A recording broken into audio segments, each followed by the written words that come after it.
안녕하세요. 추석 명절 잘 보내셨어요? 이제 오늘 동형 모의고사 2회입니다. 2회.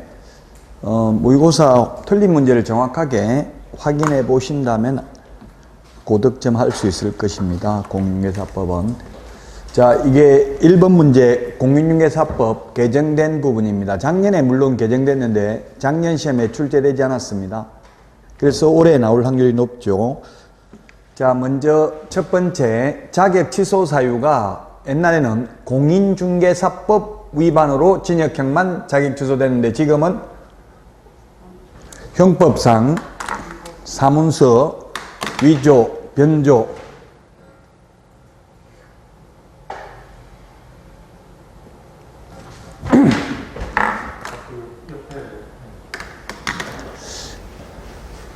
틀린 것입니다. 틀린 것. 사기, 사문서 위조, 변조, 횡령, 배임 등으로 금고 이상 집행유예도 포함합니다. 포함, 제외가 아니고 선고받은 경우 자격을 반드시 취소해야 됩니다. 옛날에는 공인중개사법 위반으로 징역형이었죠. 자, 그 다음에 옛날에는 양도대여한 사람만 처벌받았는데 양도대여하는 것을 알선, 소개하는 자도 1년 이하의 징역이나 1,000만 원 이하의 벌금에 처하도록 되어 있습니다. 자격증이든 등록증이든 마찬가지입니다. 자, 그 다음에 4번이 틀린 정답인데요. 보조원이라는 사실을 고지하지 않는 경우에는 500만 원 이하의 과태료입니다. 제가 1999년부터 한 26년, 27년 정도 이 공인중개사법 강의를 했는데 옛날부터 지켜보니까 협회, 거래정보사업자, 정보통신 서비스 제공자 이렇게 큰 법인들은 금액이 500만 원이고 개인에게는 100만 원을 부과했었습니다. 옛날에는. 그런데 최근에 신설된 내용들은 100만 원의 화폐 가치가 많이 떨어졌잖아요. 옛날에 비해서. 그래서 지금 새로 신설되는 것은 개인에게도 전부 500만 원 이하의 과태료가 대부분입니다. 그래서 이게 보조원 고지하지 않는 경우 500만 원 과태료, 그 다음에 2014년도에 바뀐 확인 설명하지 않거나 근거 자료 제시하지 않는 경우도 500만 원 과태료. 역시 2014년 최근에 도입된 연수교육 받지 않는 경우도 500만 원 이하의 과태료. 개인에게도. 옛날에는 개인에게는 100만 원, 법인, 큰 회사는 500만 원 이렇게 부과했다고 옛날 초창기 때는. 근데 지금은 새로 신설된 거는 개인도 다 500만 원 이하의 과태료예요. 100만 원도 이게 또 2분의 1 깎아주고 이러면 몇십만 원밖에 안 되잖아요. 그러면 별로 실효성이 없다고 보고 500만 원 이하의 과태료. 보조원이라는 걸 미리 알려야 된다. 고지해야 됩니다. 자, 그래서 4번이 100만 원 과태료가 아니라 500만 원 이하의 과태료입니다. 자, 그 다음에 5번 부동산 거래 질서 교란 행위의 범위가 확대됐습니다. 무등록 중개, 거짓된 은행, 명의대여 행위, 그 다음에 허위 거짓 신고 등이 포함됐고요. 금지행위, 우리 암기 프린트 11번에 있는 개공 등의 금지행위 10가지 그 전부 다 부동산 거래 질서 교란 행위가 되겠습니다. 자, 그래서 4번이 1번에는 정답이고요. 자, 2번입니다. 틀린 것입니다. 1번 판례인데요. 저당권 설정에 관한 행위를 알선하는 것도 알선하는 걸 업으로 하는 경우 중개업에 해당한다. 예, 그렇습니다. 이게 시험에 10번 넘게 나왔습니다. 저당권 등 담보물권도 중개상 권리에 해당된다. 저당권 등이라고 하면 건저당권, 담보가 등 이런 것들을 말하겠죠. 자, 그 다음에 이거 다 판례입니다. 법조문에는 없는 내용이고요. 2번은 중개행위가 컨설팅 행위에 부수하여 이루어진 경우라도 중개업에 해당될 수 있다. 주된 업무가 컨설팅이라 하더라도 검사들이 유도 질문을 한 거죠. 검사가 신문하니까 저는 컨설팅 위주로만 하고 중개는 몇 건 안 했는데요. 이렇게 하니까 검사가 어쨌든 중개 한 건만 한 건 아니잖아. 몇 건 하기는 했잖아. 그러니까 몇 건 좀 했는데요. 딱 한 건만 한 게 아니고 반복적으로 했다면 비록 주된 업무가 컨설팅이라 하더라도 중개업을 했기 때문에 즉 공인중개사 자격증도 취득하지 않고 했다면 무등록 중개업자로 처벌받는다는 판례입니다. 등록도 하지 않았다면.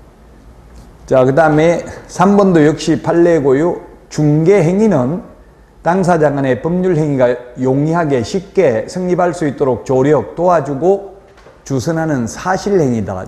중개행위는 사실행위고 중개계약은 법률행위죠. 중개계약은 법률행위입니다. 답 4번입니다.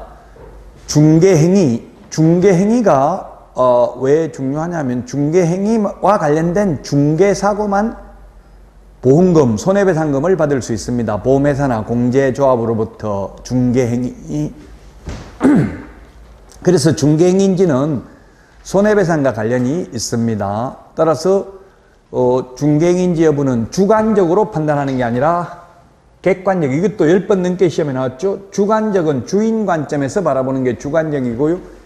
객관적이라는 것은 고객 관점에서 바라보는 게 객관적이죠. 고객할 때 객이잖아요.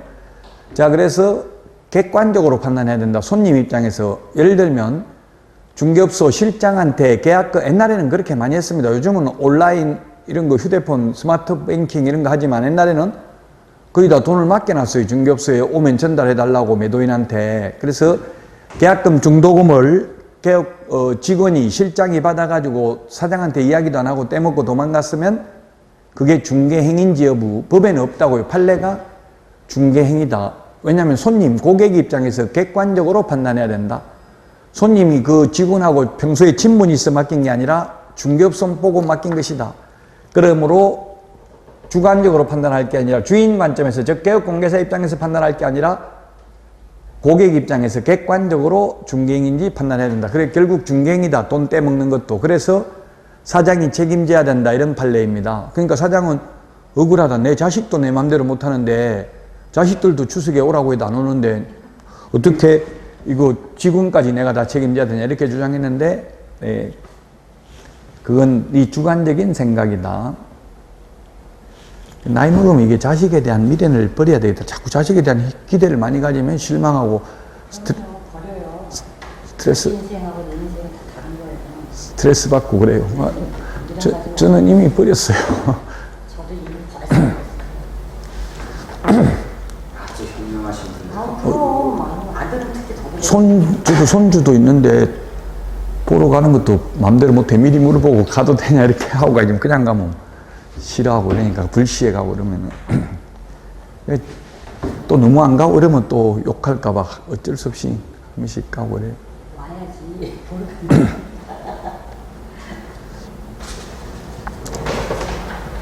자, 4번이 정답이고요. 5번 중개행위는 개업공개사가 거래의 쌍방당사자로부터 의뢰받아 중개하는 경우뿐만 아니라 거래의 일방당사자의 의뢰에 의하여 중개하는 경우도 포함된다.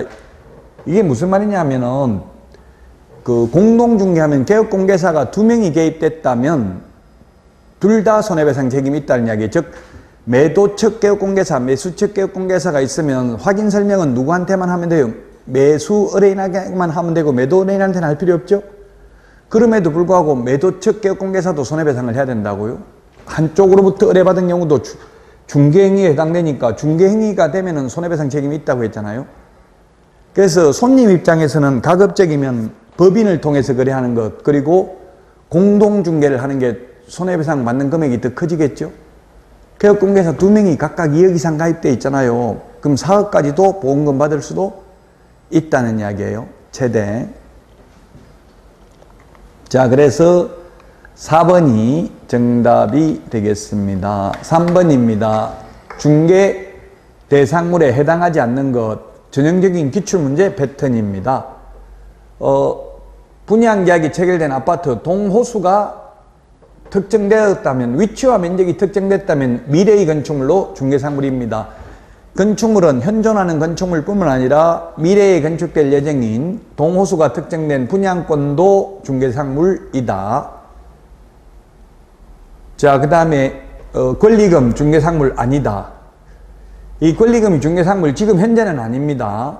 해당하지 않는 것. 이거는 해당하지 않는 걸 X 하려니까 좀 이상한데 이거 어쨌든 해당하지 않습니다. 해당하지 않는 걸 고르라고 했죠. 그래서 지금 아마 이게 입법 청원이 돼가지고 국회의원들이 입법할 모양이더라고. 권리금 협회에서 건의를 했나 봐요. 권리금도 중개상물에 해당되는 것으로. 장단점이 있습니다. 지금은 중개상물이 아니기 때문에 권리금을 알선하는 것은 중개가 아닙니다. 그래서 중개보수가 적용되는 것도 아닙니다. 따라서 중개보수가 아니니까 0.9% 받을 수 있는 게 아니라 10% 받아 먹어도 돼요. 권리금 1억 알선하고 1,000만 원 받아 먹어도 불법이 아닙니다. 그 대신에 지금 올해 4월 달에 나온 판례가 권리금은 중개대상물이 아니기 때문에 권리금 계약서를 작성하는 것은 행정사법에 위반된다는 판례가 있습니다. 행정사법 제2조에 보면 행정사가 아닌 자는 권리 의무에 관한 계약서를 작성하여서는 아니 된다.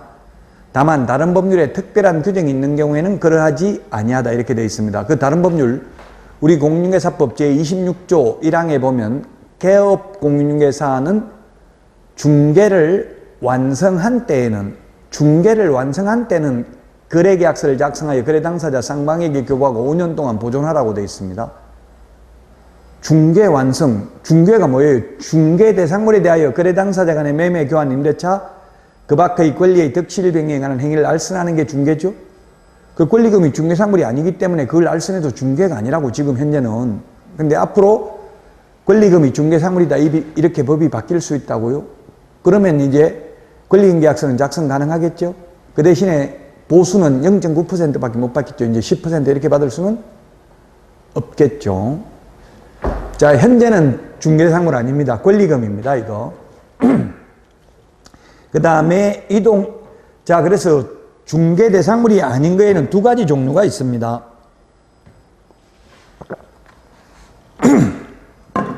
중개대상물이 아닌 건 두 가지인데, 첫 번째는 아예 거래 자체가 될 수 없는 것, 거래 대상이 예를 들면 국가 소유 부동산, 지자체 소유 부동산은 사고 팔 수 없잖아요. 그래서 아예 중개라는 건 소개인데 소개할 수가 없다고 아예 거래 자체가 안 되니까. 그 다음에 또 중개상물이 아닌 거는 요것처럼 아무나 해도 되는 것도 중개상물 아닙니다. 개업공개사만이 할 수 있는 게 중개상물이라고요. 중개를 업으로 할 수 있는 게. 이것도 이동식 세차장 구조물도 아무나 할 수 있습니다. 중개상물 아닙니다. 우리 옆에 주유소에 세차하는 기계, 그건 중요한 건축법상 건축물이지만 민법상 건축물이 아니어서 중개상물 아니라는 게 판례이고요.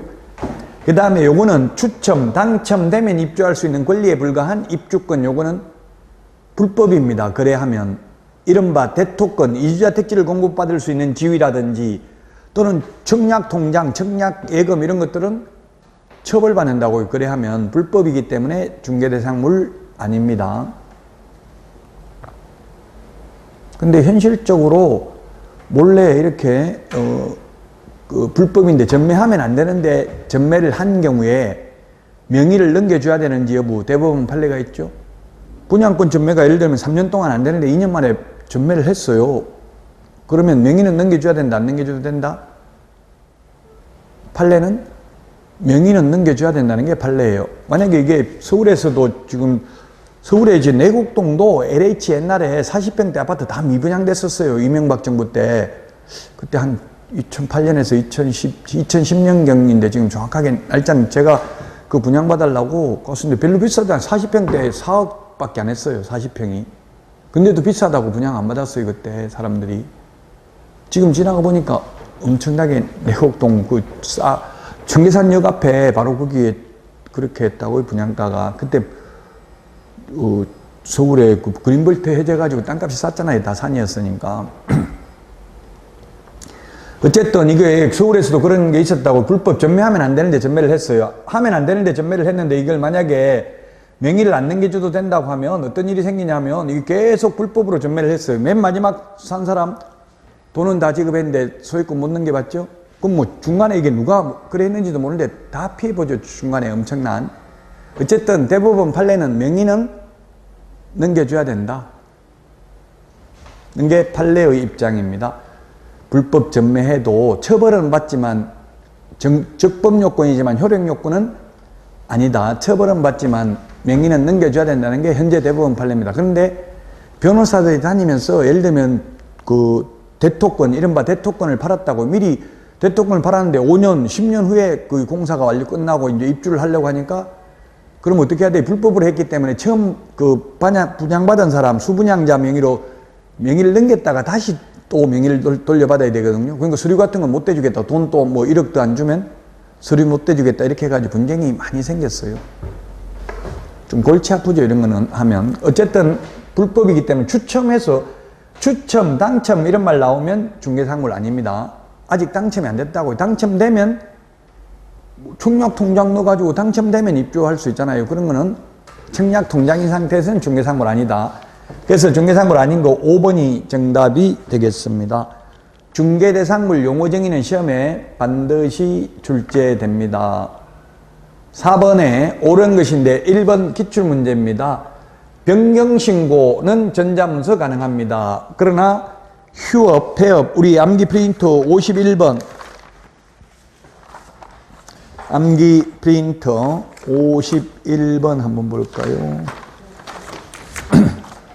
27번, 51번에 27번 휴업신고, 28번 폐업신고는 방문신고만 가능합니다. 전 등록증 반납해야 되니까. 그러나 29번 재개신고, 30번 변경신고는 등록증 미반납이니까 전자문서도 가능하다고 되어 있죠. 그래서 전자문서도 가능하다. 1번이 맞습니다. 2번은 인장등록은 업무개시 전에 해야 되죠. 그래서 틀렸고, 그 다음에 고용신고는 업무개시 전에, 고용관계 종료신고를 사후 10일 이내입니다. 자, 그 다음에 분사무소 이전신고는 주된 사무소 등록관청에 해야 됩니다. 암기 프린터 4번 세 번째 까만 별표, 암기 프린터 4번에 세 번째 까만 별표에 보면 분사무소 설치신고, 이전신고, 휴업신고, 폐업신고, 인장등록, 업무정지 모두 주된 사무소 등록관청이라고 되어 있죠. 암기 프린터 4번에 세 번째 까만 별표에. 자, 그 다음에 5번 직무교육의 내용은 중개보조원의 직무수행에 필요한 지금 윤리 등이며 교육시간은 12시간 이상 16시간 이하다 했는데 3시간 이상 4시간 이하입니다. 12시간 이상 16시간 이하는 연수교육시간이 되겠습니다. 2번, 3번 자꾸 못 들었는데 2번이 뭐였죠? 2번 7일이 아니고 업무개시 전에. 그 다음에 3번은 업무개시 전에 역시 이것도 고용 업무개시 전에. 그래서 틀렸습니다. 업무개시 전 둘 다요? 네. 자, 5번입니다. 등록 기준 암기 프린터 3번에 있습니다. 옳은 것입니다. 옳은 것. 자본금은 5천만 원 이상입니다. 암기 프린터 3번에 있습니다. 3번. 예, 그래서 1번 틀렸습니다. 5천만 원 이상이다. 자본금은. 보정 설정 금액은 4억 이상이죠. 그 다음에 2번 중개업만을 영위할 목적으로 X. 법 제14조에 있는 암기 프린터 24번에 있는 6가지는 겸업해도 된다. 주택, 상가, 분양대행이라든지 도배, 이사업체, 알선 이런 거는 가능하죠. 경공매, 매수 신청 대리는. 자, 그 다음에 대표 기출문제입니다. 이거 3번. 대표자는 공인중개사가 아니어도 되나? X네. 공인중개사이어야 합니다. 대표자를 제외한 임원 또는 사원의 3분의 1 이상이 공인중개사이어야 한다. 4번 대표자, 임원, 사원, 전원 및 책임자가 실무교육을 받아야 됩니다. 전원이 다 받아야 됩니다. 3분의 1 X. 전원이 다 받아야 됩니다. 자, 그 다음에 5번 건축물 대장에 기재되어 있는 건물에 사용권이 있는 사무소를 확보해야 됩니다. 5번이 답입니다. 꼭 소유권을 확보해야 되는 거 아니다. 꼭 소유권을 확보해야 되면 건물주만 개업할 수 있는 거죠. 나무 건물에 개업할 수도 있다. 이 중개사무소 면적 제한은 없다. 가설건축물, 무허가 건축물은 안 된다. 미등기 건물은 될 수도 있다. 비록 건축물 대장에 기재되기 전이라도 사용승인, 사용검사, 준공검사, 준공인가 받은 건축물은 가능할 수도 있다. 그래서 정답은 5번이 되겠습니다. 6번입니다. 틀린 것입니다. 자격증, 이거 시험에 한 5번 넘게 나왔죠. 자격증 교부는 합격자 결정 공고일로부터 1개월 이내입니다. 1개월이 우리 암기 프린트 45번에 1번에 있네요. 45번에 1번. 45번에 1번에 있고요. 그 다음에 자격증 교부대장은 2번. 전자적 처리가 불가능한 특별한 사유가 있는 경우를 제외하고는 전자적 처리가 가능한 방법으로 작성, 관리되어야 합니다. 3번 자격증 교부 시도의사와 사무소 소재지 관할 시도의사가 서로 다른 경우 자격증 교부 시도의사가 자격 취소 처분에 필요한 절차를 모두 이행한 후 사무소 소재지 관할 시도의사에게 통보해야 된다. 이게 틀렸네요. 암기 프린터 54번에 54번 맨 밑에 동그라미 6번 청문, 동그라미 7번 의견 진술 기회 부여는 사무소 관할 시도의사입니다. 이게 자격 취소 처분에 필요한 절차가 청문이에요. 청문. 자격 정지에 필요한 절차가 의견 진술 기회고요. 이거는 누가 한다고요?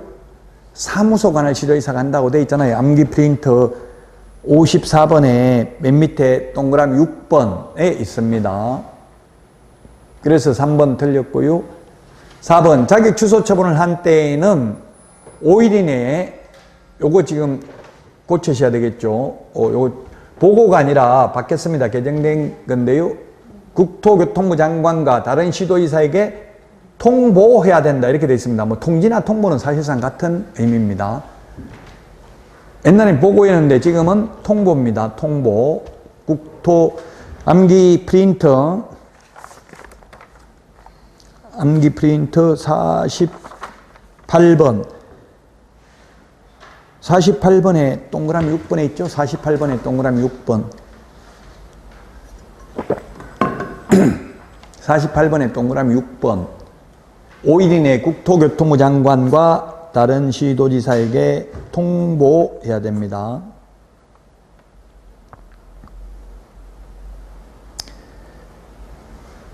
(5일) 이내 이런 말은 지금 6번에 안 적어놨는데 여백이 없어서 그래. 적으면 또 칸이 내려가 버리면 다 안 들어가니까 5일입니다. 5일. 5일은 맞아요. 보고라는 말이 통보로 바뀌었다고요. 국토교통부 장관과 시도지사에게 통보해야 된다. 이거 사진 하나 찍어봐. 이거 4번. 그 3번은 교수님 뭐가 교부? 그 암기 프린터 아까 50 반대로 돼 있잖아요. 청문이잖아요. 필요한 절차는 누가 모두 이행한다고 했어요. 교부한 시도의사가 이행하는 게 아니라 사무소 관할 시도의사가 이행한 후 교부한 시도의사에게 통보해야 됩니다. 암기 프린터 54번 54번 맨 밑에 동그라미 6번 7번 공법을 더 잘하시는 것 같네. 공인중개사법보다. 사용승인, 사용검사, 준공검사 이게 법마다 쓰는 용어가 건축법은 사용승인, 주택법은 사용검사, 기타법에서는 준공검사, 준공이라는 말을 주로 써요. 준공, 뭐 정화조 준공검사 뭐 이런 식으로. 그것도 앞으로 틀렸어요. 준공법도 사용승인. 어디를? 뭐 강보에서 총 4번 10번에 또 틀렸다고요? 사용승인으로 알고 있는 준공검사. 그게 무슨 말이에요? 일단 이따가 봅시다. 그래서 6번에 답 3번이고요. 5번 폐업 신고 후 1년 이내에 개설 등록을 다시 신청하려는 자는 실무교육을 받지 않아도 된다. 예. 실무교육, 직무교육, 매수 신청 대리 실무교육 요 세 개가 사전교육인데 사전교육은 유효기간이 1년입니다. 교육받고 1년 안에 개업하거나 취직 안 하면 다시 받아야 되고 그만두고 1년 안에 다시 취직하거나 개업하려면 안 받아도 됩니다. 자, 그래서 3번이 정답이 되겠고요. 4번도 보고를 통보로 고치십시오. 자격 취소한 경우 요거 올해 개정된 내용입니다. 4번은 올해 5일 이내에 국토교통부 장관과 시도지사에게 통보해야 된다. 자격을 취소한 경우에는. 국토부 장관은 상급기관이니까 일단 알고 있으라고 통보해 주는 거고, 그리고 결국 보고를 통보로 바꾼 이유는 시도지사가 국토부 장관 부하는 아니란 이야기예요. 별도의 법인이에요. 시군구 이게 법인이에요. 법인이죠. 그래서 별도 법인격이 있는 사람이기 때문에 그냥 동격이라고 보는 겁니다. 통보로 바꿨어요. 그래서 옛날에는 전부 보고한다는 식으로 말 많이 했잖아요. 지금 사실 국토부 장관보다 서울시장이 더 되기 힘들잖아요. 훨씬 더 사실은 국토부 장관이 어느 순간 뭐가 날아갈 수도 대통령이 뭐 바꾸고 싶으면 바꿔도 되지만 시도지사의 경우에는 뭐 파면되지 않는 한 파면될 일도 없네. 징역 가고 이렇게 뭐 되지 않는 한은 4년 동안 하죠, 무조건. 그리고 이제 보고라는 단어 자체가 없어졌습니다. 그러니까 요즘 뭐 애들도 보고. 아니 기초하고 광역하고도 다 대등하다고 보거든요. 그러니까 법인, 지방자치법상 법인격 있는 독립법인이라고 봐야죠. 그게 맞아요. 자, 개시해야 될 사항이 아닌 것 했는데 답 1번입니다. 이게 시험에는 많이 나왔는데 현실적으로 중개업소에 가보면 이게 실무교육 수료증도 개시해 놓은 데가 있어요. 그래서 헷갈린다고. 실무교육 수료증 개시 안 하고요. 그 다음에 협회 회원 가입 증명서도 개시 안 해요. 할 의무가 없어요. 안 하는 게 아니라. 근데 실제 가보면 협회 회원증 이런 것도 개시해 놓은 데 많아요. 의무사항은 아니라고. 알아서 자기들이 공신력을 높이기 위해서 게시해 놓은 겁니다.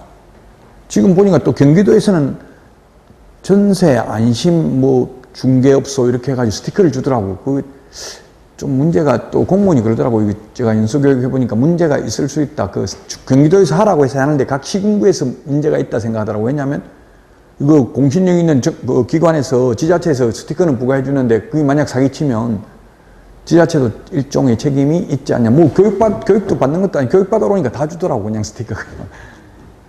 특별히 시험 보고 주는 것도 아니고 안심 전세, 이 중개업소를 이용하면 전세 안심이 된다. 이렇게 스티커를 준다고요. 이번에 신설된 게 사업자 등록증이 신설됐습니다. 사업자 등록증 옛날부터 거의 다 게시는 돼 있더라고요. 근데 암기는 등수사보자 이렇게 암기했죠. 등수사보자, 등록증 원본, 중개보수열표, 사업자 등록증, 보정설정 영양서류, 자격증 원본입니다. 일반 가세사업자는 10%, 간이가세사업자는 4% 부가가치세를 받을 수 있죠. 그래서 간이가세사업자이면서 10% 부가가치세 못 받게 하려고 이렇게 사업자 등록증도 게시하도록 했습니다. 자, 그 다음에 고용인이 될 수 있는 자는 기출문제인데요. 이 말은 우리 암기 프린터 31번에 있는 결격사유에 해당하지 않는 자는 이 말이죠. 결격사유가 취직하거나 개업할 수 없는 결격사유를 말하는 거잖아요. 31번. 그래서 부정행위 하면 5년 동안 시험만 못 보지 취직 못하는 건 아닙니다. 부정행위 하면 5년간 시험만 못 본다. 집행유예는 이 법 저 법 안 가리고 유예기간 더하기 2년간 결격사유입니다. 공인중개사법 위반으로 300만 원 이상 벌금 선고받으면 3년간 결격사유니까 1년밖에 안 지났다면 결격사유죠. 자, 그 다음에 6월 업무정지 처분받고 6개월이 경과되지 않았으니까 결격사유고요. 자격 취소되고 3년, 등록 취소되고 3년, 3년이 4번 나오죠. 300만 원 이상 이 법에 의한 벌금 받고 3년, 그 다음에 금고 이상 형을 선고받고 그 집행이 종료되거나 집행을 받지 아니하기로 확정된 후 3년 미경과자가 있습니다. 휴업에 대해서 틀린 것입니다. 3월 초과하에서 휴업하고자 하는 경우만 신고합니다. 그래서 딱 3개월은 신고 안 해도 되고요. 출산, 임신, 출산, 그 다음 징집, 입영, 취업, 질병, 요양 등 6개월 초과할 수 있습니다. 그 다음에 등록 후 3개월 초과에 업무 개시하지 않는 경우도 신고해야 되고요. 자, 그 다음에 휴폐업은 방문 신고만 가능하고 전자문서는 안 된다 했죠. 아까 암기 프린터 51번에 27번, 28번에 있었습니다. 자, 그 다음에 5번 휴업기간 중에 중개업, 폐업 또는 재개신고를 할 수 있다. 예, 6개월 휴업한다 해놓고 5개월 만에 재개신고할 수도 있다는 이야기입니다. 예상이니까 6개월 휴업한다고 해서 무조건 6개월 동안 문 닫아야 되는 건 아니죠. 다시 사정이 바뀌었으면 5개월 만에 재개신고할 수도 있습니다. 자, 인터넷을 이용하여 표시광고할 때 명시해야 될 사항이 아닌 것인데요. 이게 34회 감정평가사 시험에 나왔는데요. 감평도 올해 35회, 우리하고 똑같아요. 회차가, 감평이. 그 작년에 나왔다는 이야기예요. 이게 작년에 감정평가사 시험에.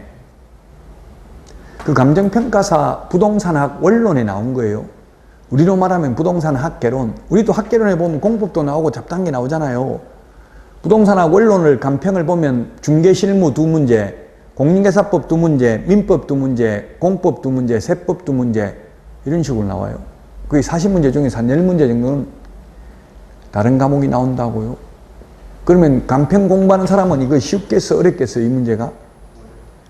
포기해, 그냥 포기고 찍는다더라고. 왜냐면 두 문제 나오는데, 공인중개사법 두 문제 나오는데, 그렇다고 500페이지 책을 두 문제 보고 다 공부할 수는 없는 거잖아요. 그냥 찍을 수밖에 없어요. 이거 공인중개사법 공부해도 좀 헷갈리는 판인데, 암기 프린트 25번에 있죠?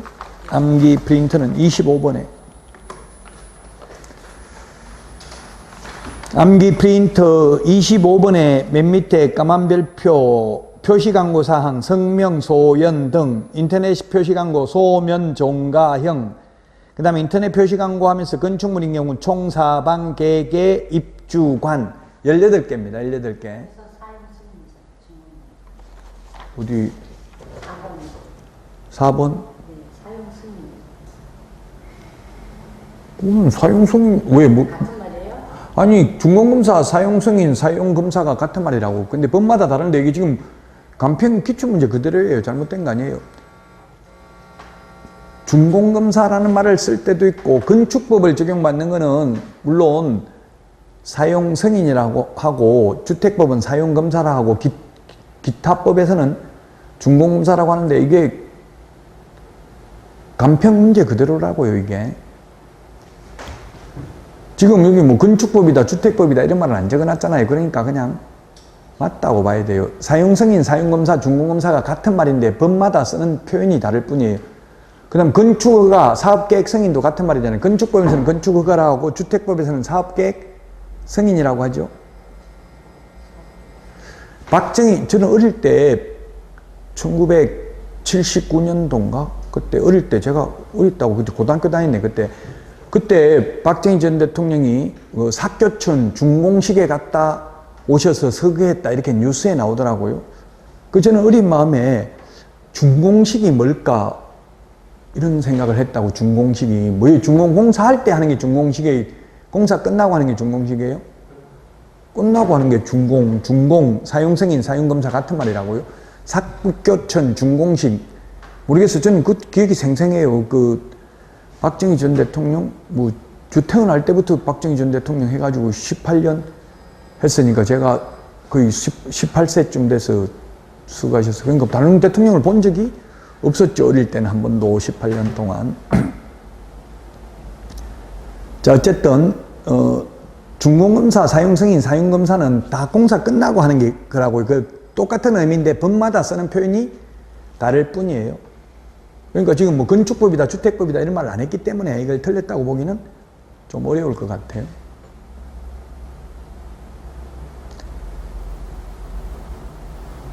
저 답은 2번입니다. 2번. 건축물 주인이 누군지까지 강구할 필요는 없잖아요. 주인 이름까지 뭐 파는 거 자기 어떤 개인들 싫어하잖아요. 자기 그 매물 올라오는 거 자체를 싫어하는 사람도 있어요. 주인 이름, 건물주가 누구다, 박정희다, 박용덕이다 이런 말은 할 필요 없다는 이야기예요. 주인 이름, 주인 소유자가 누구라는까지 말할 필요는 없습니다. 이게 뭡니까? 표시광고, 인터넷 소면, 그냥 광고할 때는 소면, 종가형 5개고요. 여기다가 인터넷 표시광고 하려면 이 5개 외에 추가로 해야 돼, 추가로 소면, 종가, 어디 갔노? 25번. 암기 프린트 25번에 보면은 성명, 소연 등, 이 앞에 이게 성명, 소연 등을 먼저 해야 되네.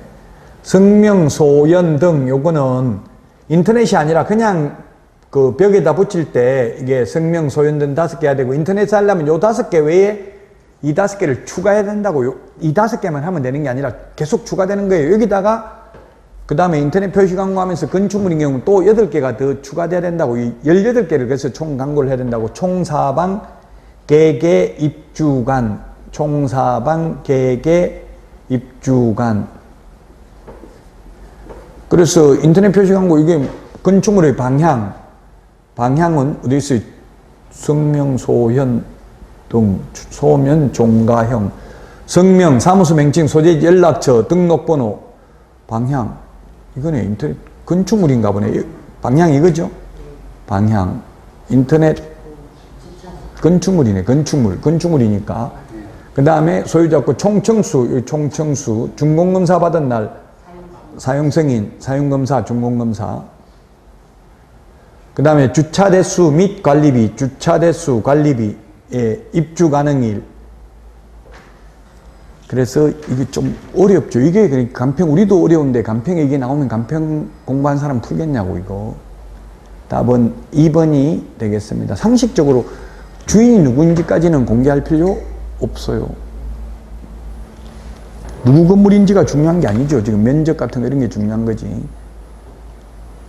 오히려 전직 대통령이 살았던 집들은 더 비싸게 지금 어떤 한 회사 사장이 다 그 경매로 다 낙찰받았더라고요. 그럼 먼 훗날 역사적 가치가 있기 때문에 전직 대통령이 살았다 이러면 비싸게 되팔 수 있다고 보고 투자를 하는 건가 보더라고요.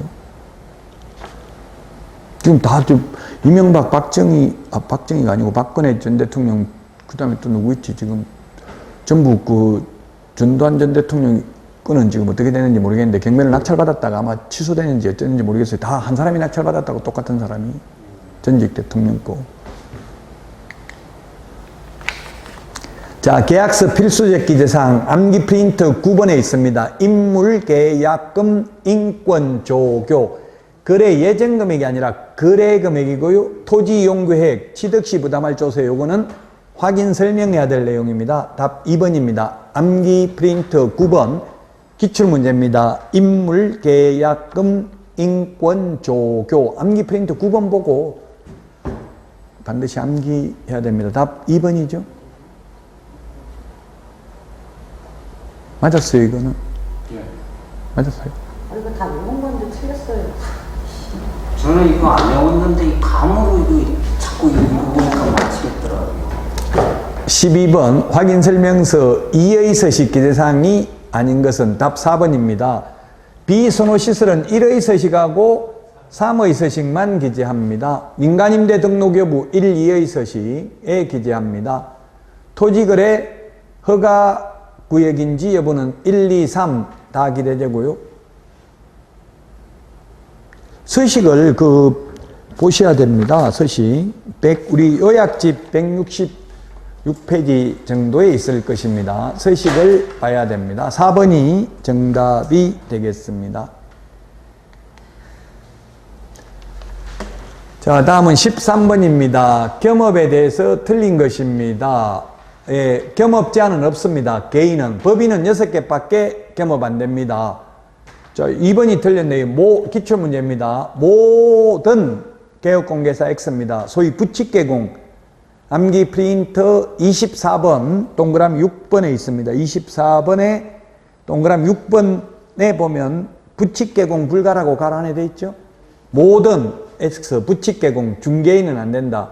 그 다음에 모든 개업공개사 이사업체 소개는 할 수 있고요. 그 다음에 주택법상 사업계획 승인 대상이 아닌 주택 분양 대행할 수 있다. 이게 우리 시험에는 사업계획 승인 대상인 것은 시험에 나온 적이 없어요. 사업계획 승인 대상인 것은 주택법에 의하면 이게 분양 대행할 수 있는 업체를 정해놨어요. 주택법에. 그 법인인 개업공개사 안 됩니다. 사업계획 승인 대상인 것은. 사업계획 승인 대상이 30호, 30세대 이상이죠. 법인인 개업공개사가 겸업 제한을 위반할 경우 등록을 취소할 수 있습니다. 그래서 2번이 정답이 되겠고요. 14번입니다. 틀린 것입니다. 한 건 위반 행위로 행정처분. 행정처분이 뭡니까? 자격취소, 자격정지, 등록취소, 업무정지, 지정취소가 행정처분이죠. 행정형벌은 징역벌금이에요. 예를 들면 자격증 빌려주면 자격 취소도 되고 행정처분. 또 1년 이하의 징역이나 1,000만 원 이하의 벌금도 받을 수 있죠. 그래서 1번 맞습니다. 그 다음에 공인중개사, 개업공개사 아닌 자도 과태료 처분받을 수 있다. 정보, 통신, 서비스 제공자, 거래, 정보, 사업자, 협회 있습니다. 그 다음에 공인중개사, 개업공개사 아닌 자도 형벌받을 수 있다. 징역벌금. 거래정보사업자 1년에 1,000만 원, 무등록 중개업자 3년에 3,000만 원 맞습니다. 4번 법인이 아닌 개업공개사의 소속 공인중개사가 결격 사유에 해당하는 경우 그 사유가 발생한 날로부터 2월 이내에 그 사유를 해소하지 않는 경우 업무정지, 법인의 임원 또는 사원의 경우 절대적 등록 취소. 암기 프린터 38번에 2번에 있습니다. 38번에 1번, 2번에 있죠. 자, 그 다음에 답은 5번이네요. 5번. 등록 기준 미달로 등록 취소된 경우 등록 취소된 날로부터 3년 지나야 된다는 규정을 적용받지 않습니다. 암기 프린터 31번에 동그라미 8번에 있습니다.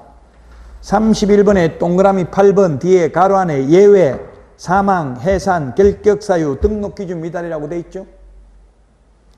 등록 기준이 법인의 등록 기준 뭐가 있었습니까? 대표자는 공인중개사이어야 하며 대표자를 제외한 임원 또는 사원의 3분의 1 이상이 공인중개사이어야 합니다. 근데 자격증 있는 사람이 모조리 다 그만두면 등록이 취소될 수도 있다고요.